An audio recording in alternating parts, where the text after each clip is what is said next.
The flawed battle plan for the Great Somme offensive of July 1916 doomed a generation of young men.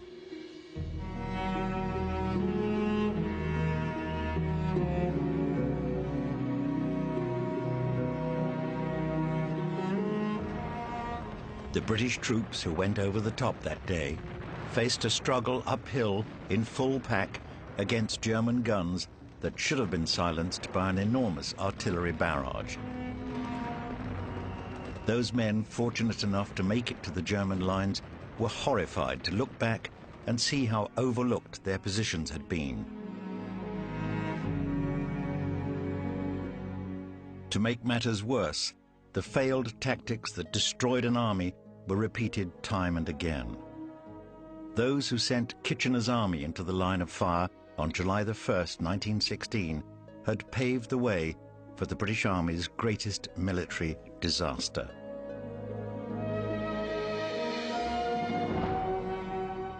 There were approximately 60,000 British casualties at the end of the first day. We're talking about 40,000 wounded in these trenches, another 20,000 dead. By the time the Battle of the Somme ended on the 24th of November, 1.2 million people had been killed or wounded on both sides.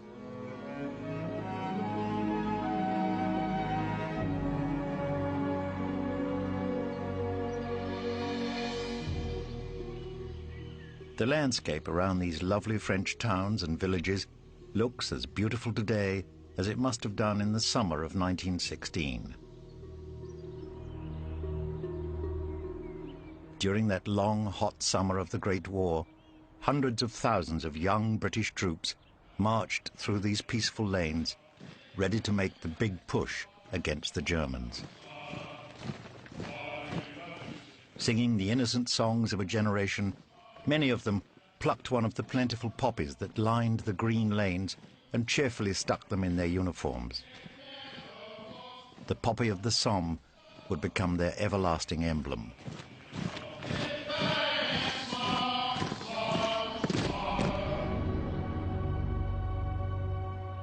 Even though these momentous events took place more than 80 years ago, the scars on the French landscape are still visible today.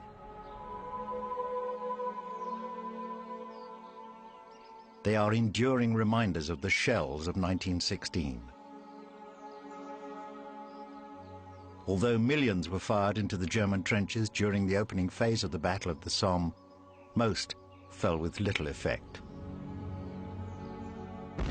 This was just one part of a British strategy for the battle that would go horribly and tragically wrong.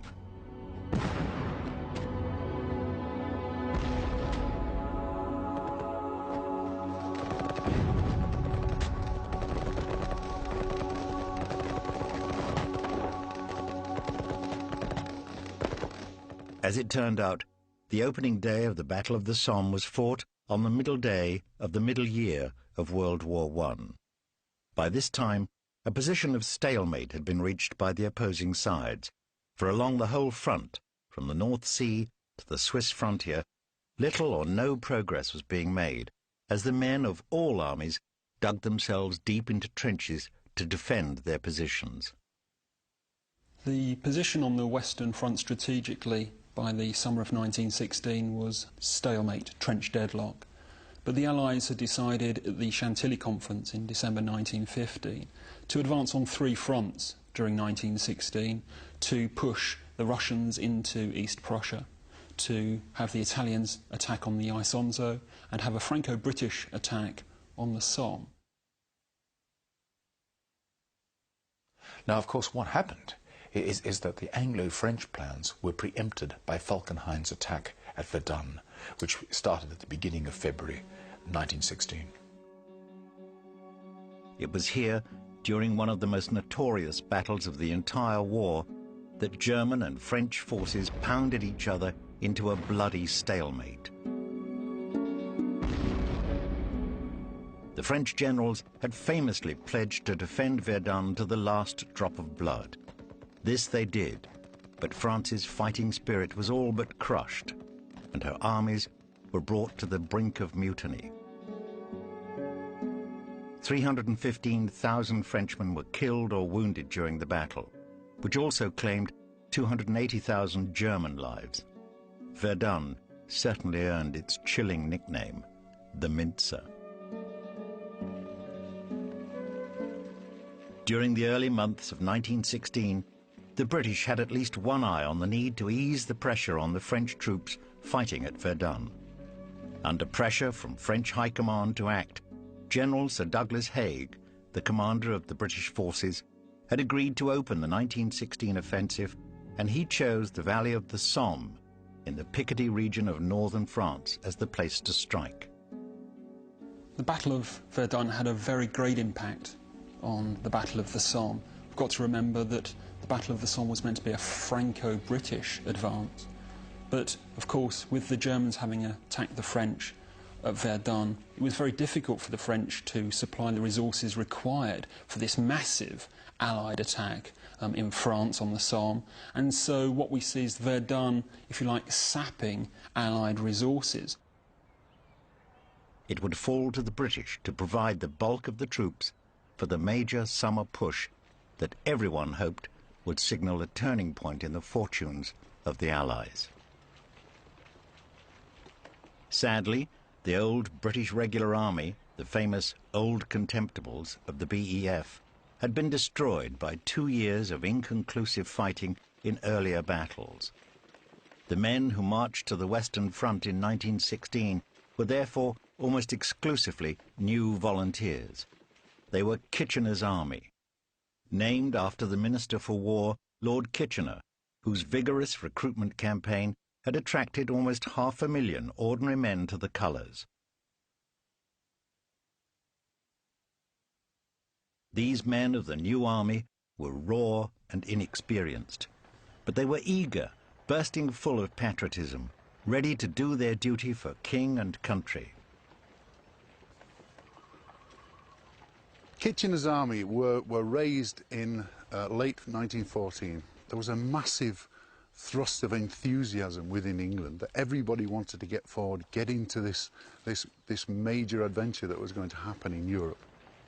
The menfolk of entire towns and villages had joined up, forming the famous Pals or Chums battalions, in which the whole population of an area served together in the same unit. Kitchener's army spanned the entire age range of British male society, from people in their early teens to men well beyond the age of retirement. The officer corps was largely drawn from ex-public school boys, and the ranks were filled with the working classes or those middle classes that hadn't gone to public school. They were shaped quite quickly in initial training, but really the sheer numbers of Kitchener's army meant that it was quite difficult administratively to train them, feed them, billet them, and then move them out to the Western Front. However, by May 1916, the vast majority were on the Western Front, and of course the Battle of the Somme was where they cut their fighting teeth. Before the Somme, the war was still popular, viewed by those who joined up as a magnificent interlude from the toil and hardships of everyday life, a war to be heroically fought and, of course, gloriously won. But whatever their background or rank, none of these patriotic volunteers could possibly have prepared themselves for the nightmare of violence and slaughter that awaited them.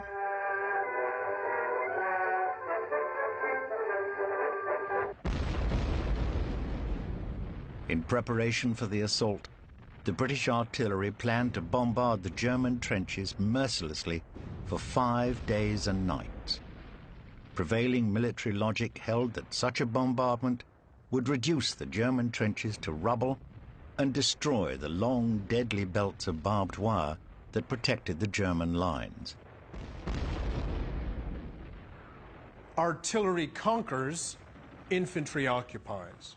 The plan was that artillery would destroy the Germans who defended the trench system, and once the Germans were all dead or shell-shocked or pounded into pieces, then the British infantry or the French infantry would just walk across no man's land, occupy the trenches, take anybody prisoner who happened to be left alive, let the German burial parties bury their dead, and carry on into the green fields beyond.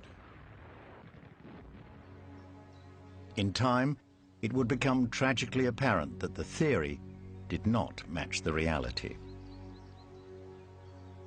The barrage was going to be a 5-day barrage. It was going to involve 2,000 guns.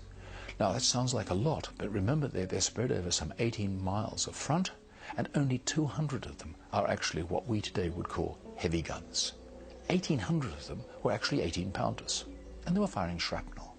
So they were not very effective against German forces in bunkers or in deep trench systems. And a lot of the shells are being made by inexpert munitions workers. A lot of the good munitions workers went out and volunteered on day one, remember? And they're all off in the trenches or dead.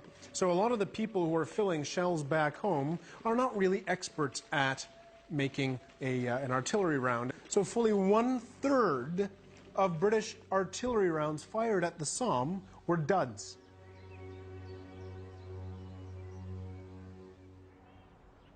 There were also some other ideas for softening up the enemy ahead of the Somme attack.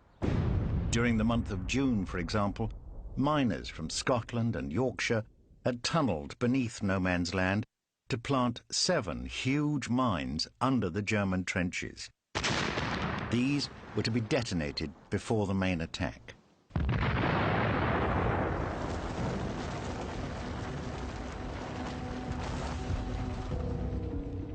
British forces began the feverish preparation for the Battle of the Somme by accumulating almost 3 million rounds of artillery ammunition behind their lines. The scale of the operation was unprecedented. Each day of the barrage, some 250,000 shells would be fired into the German lines. By contrast, the Emperor Napoleon had only 20,000 rounds at his disposal for the entire Battle of Waterloo, fought 100 years earlier. This huge logistical effort was, however, impossible to disguise from the enemy. Unwittingly, the British were sending the clearest possible signal that a major offensive was imminent, giving the German forces weeks in which to fortify and strengthen their positions. Nevertheless, Sir Douglas Haig and his generals believed that they had devised the most foolproof master plan of this or any other war. The British Army in the late 19th and early 20th century, when Douglas Haig came up, did not promote people to general because they were military geniuses. And as a result, a fellow like Douglas Haig was not the sharpest knife in the British Army's drawer. Haig was quite unexceptional in all sorts of ways. He was like every other cavalry general. He believed in breakthrough, he believed in maneuver, and he hadn't mentally adjusted to the conditions of the Western Front. Cavalry generals who actually believed in maneuver were really out of their depth. I believe that he was a man under great pressure, and whilst he was trying to fend off that pressure, Joffre and the French government and the politicians particularly were trying very desperately to draw us into this battle much quicker than we really wanted to be. And although we had a very large army, they were very undertrained. And so Haig was balancing one against the other.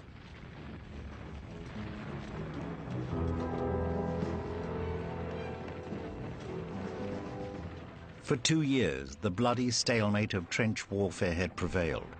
Now the Allies believed this great breakthrough would get their troops moving and re-establish the longed-for war of mobility. Supremely confident in their strategy and judgment, the British generals believed that every possible eventuality for the coming assault had been considered.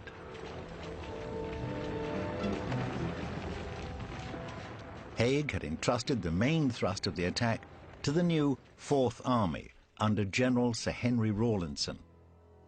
At 52 years of age, Rawlinson was a highly experienced infantryman who had fought in the Boer War and had seen action in Burma. He was to be a central figure in the coming battle. The Fourth Army was ordered to seize the German positions on the Pozières Ridge, on a 10-mile front from Montauban, its most southerly point, to the river Ancre in the north. Rawlinson understood almost instinctively after the battles of 1915 and early 1916 that what was required was a new means of fighting. And that was to attack into the German trench system, but not try and attack through. And Rawlinson pioneered what was going to be called the bite and hold technique, so that you don't attack beyond what your artillery can cover. Now, when Haig saw his plan, he said that this wasn't what he wanted. He wanted a much deeper preliminary bombardment, more than doubling the targets, therefore, that Rawlinson had planned. And this, of course, diluted the artillery and had a massive impact, actually, upon the success of the bombardment that actually took place for 8 days prior to the 1st of July.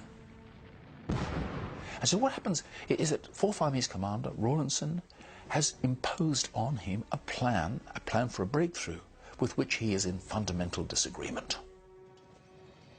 The ever-optimistic Haig had even ordered the bringing up of 3 new cavalry divisions, commanded by Lieutenant General Sir Hubert Gough, who were to exploit any gaps in the German lines achieved by Rawlinson's Fourth Army and push on into the open ground beyond the enemy positions.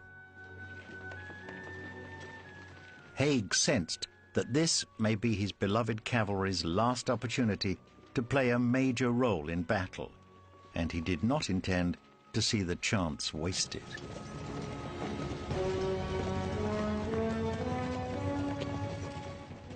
To ensure the Fourth Army had the best chance of success, Haig ordered a simultaneous diversionary attack by the Third Army at the extreme northern end of the British lines. To these men fell the task of assaulting Gommecourt, a well-defended German-held village.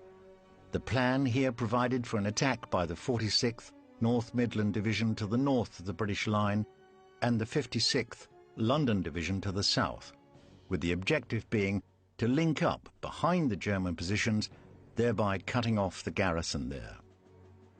The assault here, therefore, had the dual responsibility of taking the salient and creating a diversion for the major attack taking place in the south. The diversionary attack at Gommecourt aimed to divert valuable German resources, especially guns and troops, away from the area that was meant to be broken through and through which the cavalry would have exploited. And right up there on the northern edge of the Somme battlefield, 2 divisions of Allenby's Third Army were meant to make as clear as possible to the Germans that they were preparing to attack. The commander of the Third Army was General Sir Edmund Allenby. He and Sir Douglas Haig cared little for each other, and Allenby was unimpressed by the battle plan. He noted with some consternation that there was to be a 1-mile gap between the Fourth Army to the south and the Third Army's diversionary attack that Allenby was certain would leave his men exposed to German fire on 3 sides. He therefore concluded that not only would the attack fail to achieve its objective, it also stood little chance of succeeding as a diversion. Allenby communicated his misgivings about the strategy to Haig, but they were simply dismissed. There were also other flaws in the British master plan. The enduring image of the battlefields of the Great War are of desolate, muddy wastelands, but in summer, other than the shell holes which pocked the countryside, the ground between the trenches was often full of verdant green grass with wild flowers.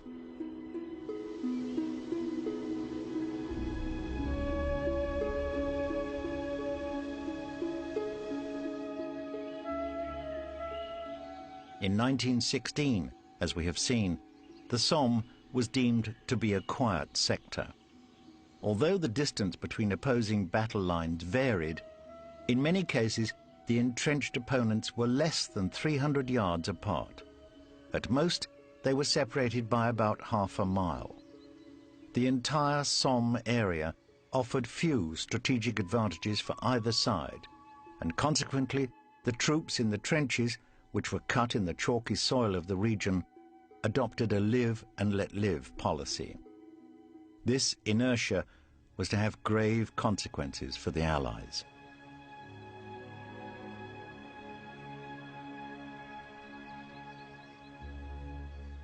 The Germans had actually been in possession of the land in this Somme area since late 1914, early 1915. They'd had that period of time to consolidate their defences. Very cleverly, their military planners had looked at the geography of the ground and in most instances had chosen their defensive areas along ridges, along high points, giving their defences every advantage. The rich chalk soil allowed the Germans to dig to a depth of more than 12 feet. Moreover, they had used the relatively quiet moments to bring in concrete, which had been used to construct dugouts, some of which were 40 feet deep and fitted with electric lights and running water. The Germans knew they were going to be there for a while. The Germans were holding enemy territory. They had no reason to get out of their trenches and attack into France. So the Germans really settled into their trenches, and they moved beds in and furniture, and they had some nice paneling on the walls sometimes. They moved large stores of food and drink into their trenches, and they were much easier to supply than Allied trenches because they were better connected to the German rail network. And the Germans tried to live as best they could.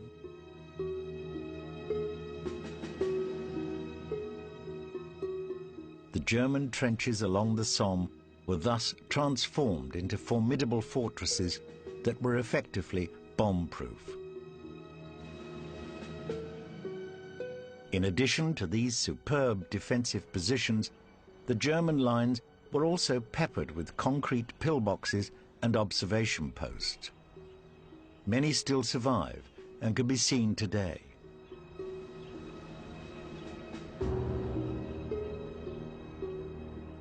Now, for 50 yards in front of the forward line of trenches, there was barbed wire. It was a mixture of concertina, of spool barbed wire, and strand barbed wire. 50 yards thick.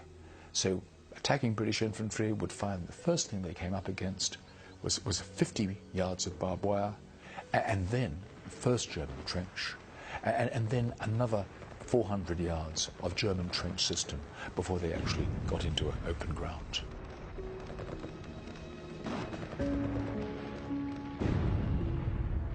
On the British side, however, no such comforts existed.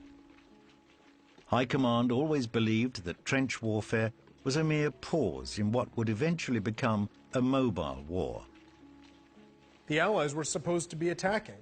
The Allies were supposed to be reconquering France, and as a result, the Allies could not admit to themselves they had to settle in for the long haul. So the Allied trenches were always far more slapdash affairs. Even though they lived in these trenches sometimes for years, it would be an admission of giving up the initiative for the Allies to build permanent trench structures.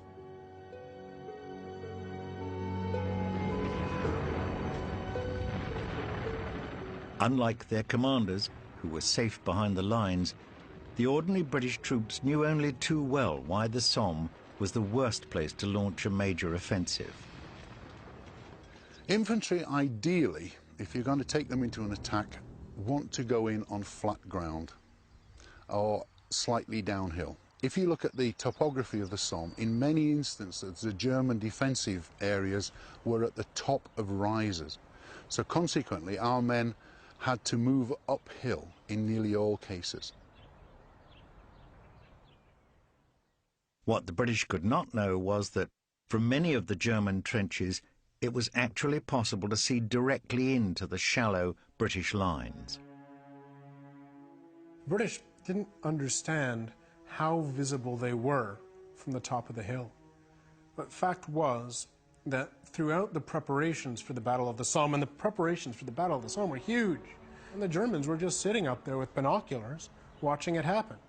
It did not take a brilliant general to know that there was going to be a big attack coming up this hill. And as a result, the Germans were very, very well prepared for the attack on the Somme.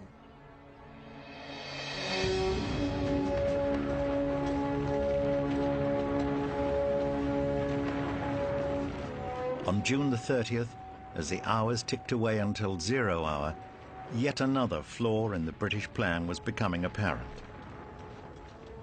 At first, the inexperienced troops about to go over the top were much encouraged by the ruthless bombardment of the German positions by their artillery.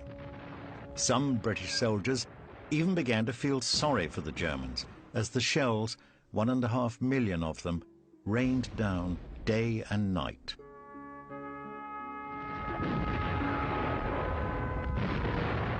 According to the carefully prepared British plan, the destruction of the German lines should have been complete by June the 30th. But patrols returning that night brought ominous news. The much-touted barrage upon which so much rested was clearly not doing its job. In later years, a survivor from the British Ulster Division recalled, "I told an officer what the patrol had seen. The wire was definitely still intact. It was practically uncut by the shelling. The bombardment had caused a lot of big craters, but the wire was still intact." Reports such as these were put down to pre-battle jitters and were simply ignored by High Command. But the unpalatable truth was plain. The German barbed wire was practically unscathed by the huge bombardment.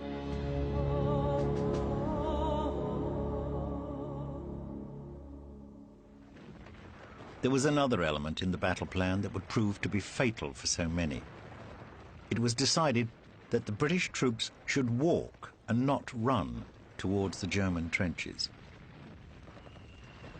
The British regular army was convinced that the new army, the territorial army, and other non-regular soldiers were not capable of conducting the high-level tactics that the British army had developed in the first 2 years of the war. So Rawlinson had to make sure that he only demanded of his soldiers what he thought they could deliver.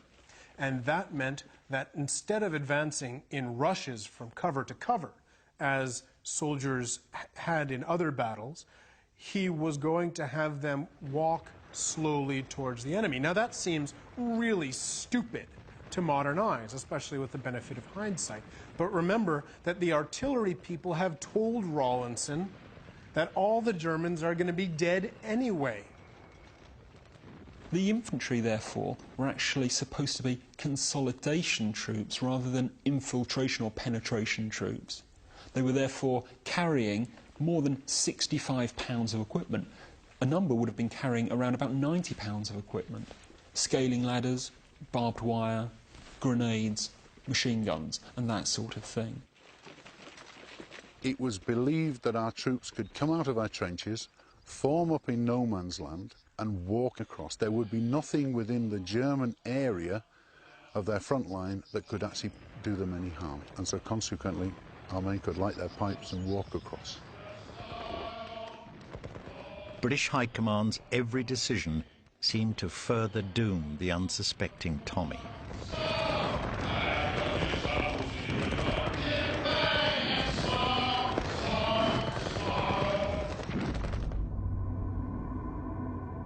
So it was that in the early hours of Saturday, July the 1st, the British trenches were lined with thousands of nervous troops, in full pack, bayonets fixed, each one waiting anxiously for 0 hour at 7:30.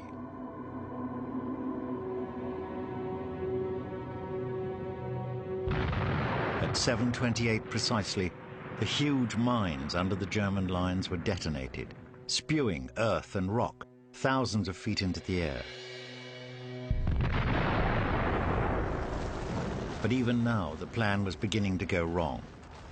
Although the explosives caused many casualties among the German ranks, the craters also created convenient new killing zones, which would soon be put to deadly use by the German machine gunners. The mines that were used in the Battle of the Somme were designed to give us an element of surprise and also a place to give us a high point looking into German trenches. The idea is then you send forward a force of infantry to take the far rim. The mine, as it explodes, raises a rim, typically between about 12 and 15 feet high. If your men can take the far rim, then they're in a position of advantage. They're looking down into the Germans. The difficulty comes with the way in which the infantry were meant to attack the crater. They just couldn't get to the crater quickly enough. And this is largely linked into the fact that they were asked to walk up to the crater lip and then consolidate it. The Loch Nagar crater, for example, was exploded 2 minutes before 0 hour, which was 07:30. This gave the Germans plenty of time to actually consolidate, reorganise and place their machine guns around the lip of that crater and set up a very strong defensive position. At Hawthorne Ridge, that mine was actually blown at 07:20, 10 minutes before 0 hour. These craters still survive today. They are silent and poignant reminders of how the best-laid plans can go terribly awry.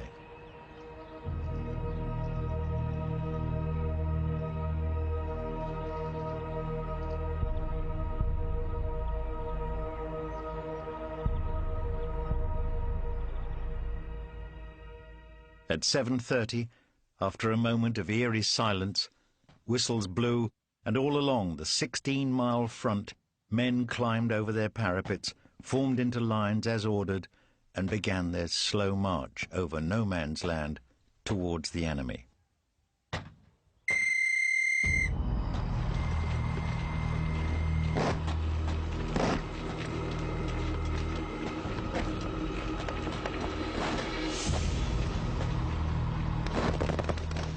The German machine gunners scrambled from their bunkers and set up their deadly weapons. They opened fire and the carnage began. All along the line, the British were cut down by a frenzied hail of German bullets.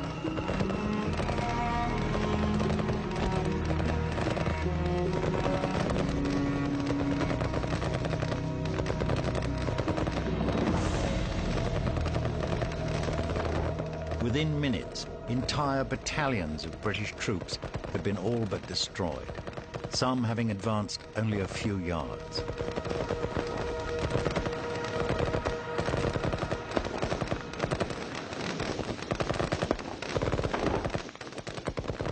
This grainy shot with its dim figures struggling across the skyline is actual footage of that infamous attack. Primitive camera equipment and the great distance at which it was shot make it difficult to discern, but against the hillside, if you look closely, can be seen the tiny, ant-like figures of an army advancing to its doom. It's difficult to imagine the scenes of utter chaos and confusion among the British ranks as men were butchered without mercy in virtually every sector of the attack. Everything they'd been told to expect had not happened. Now they faced a storm of shot and shell from which, it seemed, no one could survive. It speaks volumes for the courage of the young men of Kitchener's army that at no point did the attack falter. On this day, bravery alone, however, would not be enough. Those men who did make it to the German wire found it to be practically untouched, as the reports had indicated. Even where it had been displaced, it had sprung back into huge coils that presented an impregnable barrier to progress. Although the troops struggled heroically to find a way through, many inevitably became entangled on the barbs, and hundreds of men met their end, trapped like insects on a spider's web.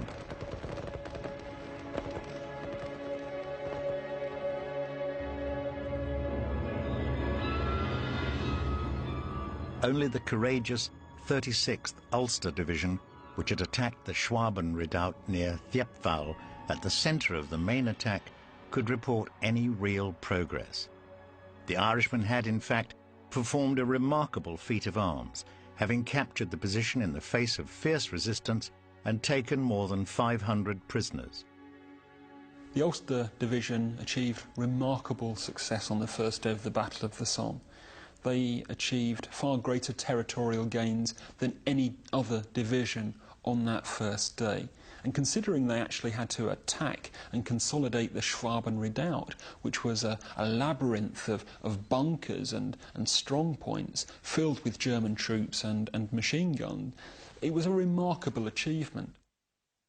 The Ulster Division, on the morning of the 1st of July, did things differently to many of the other divisions. Most of our divisional commanders and corps commanders had carried forward the orders of General Rawlinson and had instructed their men to walk across, forming up their lines, everything else. In the Ulster Division, they actually allowed their men to go well forward into no man's land whilst the barrage was still going on. And as the barrage lifted from the German front line, they were into it straight away. Didn't give the Germans time to get out and to prepare.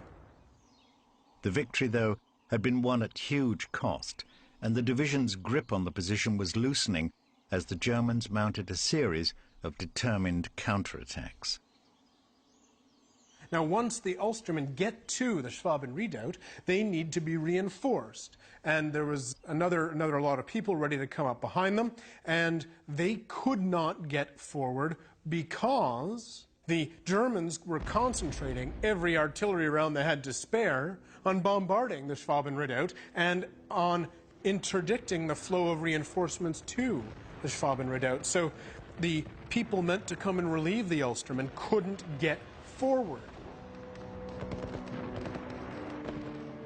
By midday, news of another success was filtering through to high command. The 30th Division, so ill-regarded by Rawlinson that he had very nearly taken it out of the line and replaced it with another division, had captured the village of Montauban, a village at the southern end of the British line.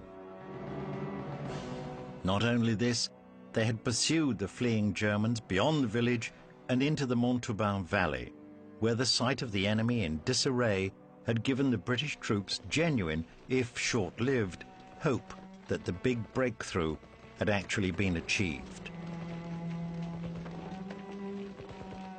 Their optimism was no doubt tempered by the sight of the enormous numbers of dead and wounded on their own side.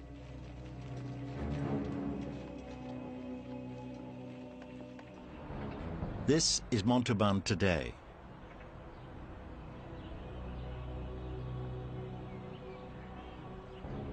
In 1916, it looked like this. For British High Command, of course, the capture of this pile of rubble constituted a victory. At least it gave the cameras an opportunity to record the first sightings of dazed, confused German prisoners.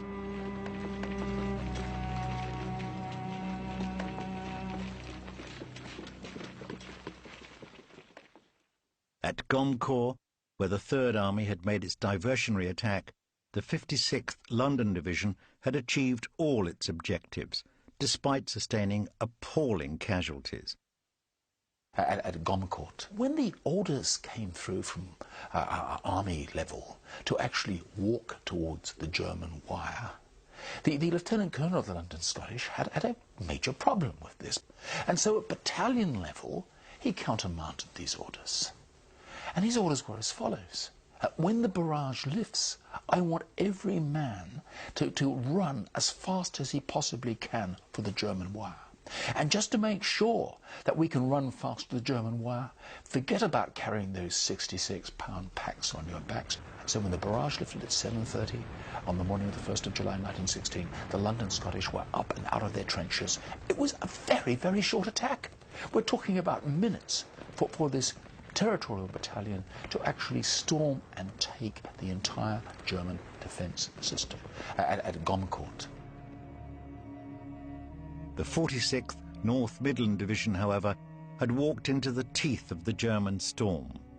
There would be no link-up behind Gommecourt village that day. By 08:30 hours, 1 hour into the battle, it is estimated that the British and Canadian armies alone had taken 30,000 casualties. By noon, the British and Canadian armies had taken 50,000 casualties. Throughout the day, they ended up taking 67,000 casualties, roughly. That meant that almost everybody who was killed and wounded on the first day of the Battle of the Somme was killed or wounded before noon.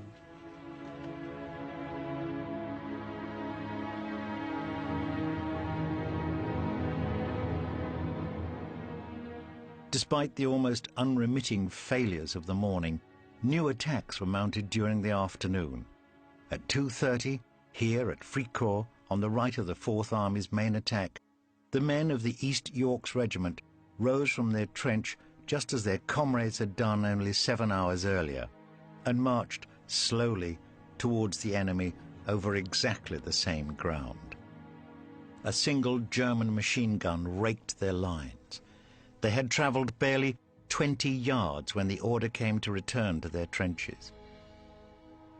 During the assault, which lasted only 3 minutes, 123 men had been killed or wounded. This is where they rest.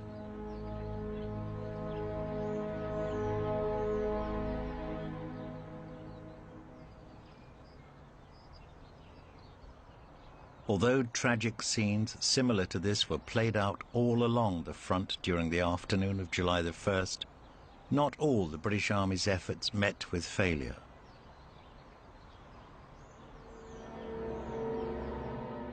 After bitter fighting, the 7th Division captured Mametz, a village north of Montauban, the scene of the 30th Division's earlier success. In addition, the 18th Division achieved all its objectives between the two villages. These successes had been achieved at a terrible cost, and the men who had won them were entitled to ask, why was nothing being done to exploit their victories?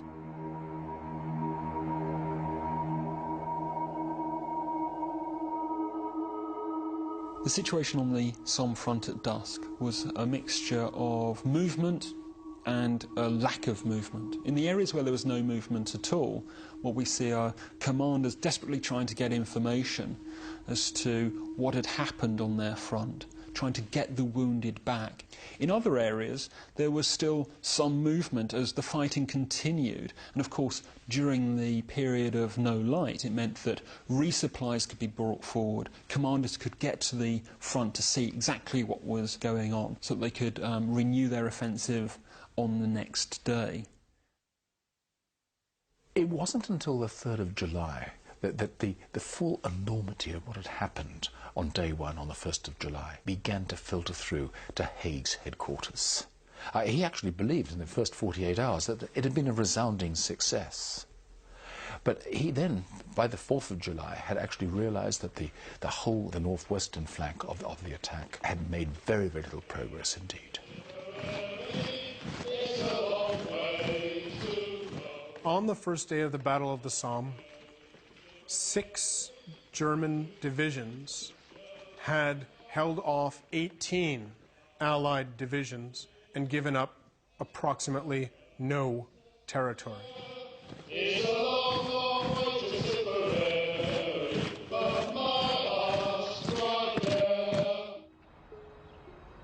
The Battle of the Somme dragged on until November, when the snows came to call a halt to the carnage. The remaining 4 months of the Battle of the Somme are often forgotten. Many people actually perceive the Battle of the Somme to be the first day, and I think that's understandable with 60,000 casualties having been sustained. But we must remember that actually the battle continues into mid-November. The British suffer over 420,000 casualties, the Germans over 600,000. There was still an awful lot of fighting still to be done. There is a famous line that the Battle of the Somme was oriented towards sacrificing thousands of British lives in an effort to move Douglas Haig's drinks cabinet closer to Berlin by 1 yard, and that's pretty much what the progress of the Battle of the Somme is all about. So what we have in the Somme is a grinding attritional struggle which becomes very, very similar to the Battle of Verdun, which incidentally is still going on to the south. And eventually the Somme battle is closed down as the weather deteriorates in November. The British were approximately 7 miles further on, although the ground, which they could now call their own, was so shattered by the fighting, it was beyond use.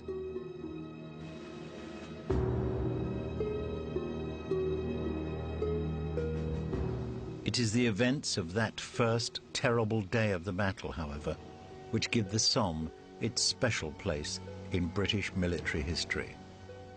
As the sun set on Saturday, July the 1st, 1916, Britain had lost the flower of its youth, swept away by a combination of rank bad planning and German bullets.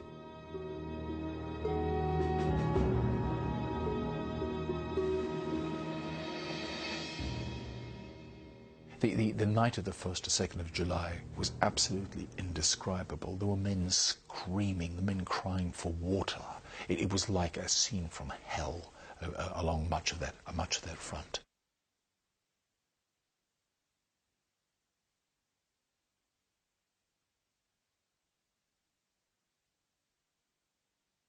Popular history has condemned Douglas Haig alone for the disaster on the Somme.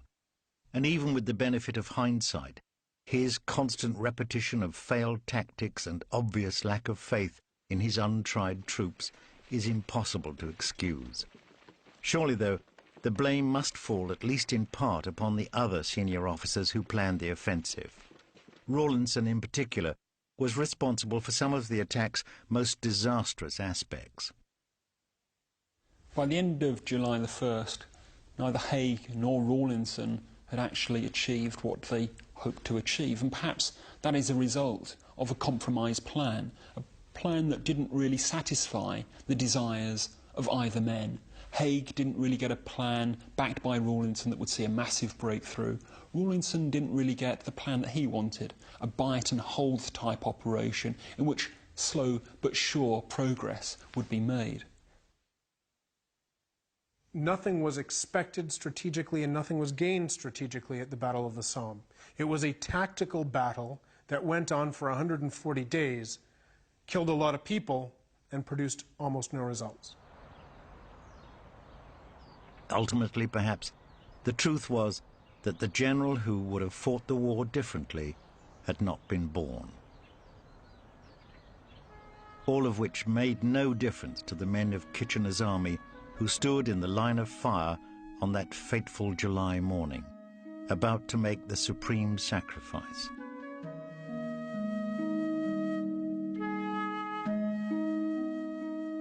Although they could never have known it, their own generals had sealed their fate.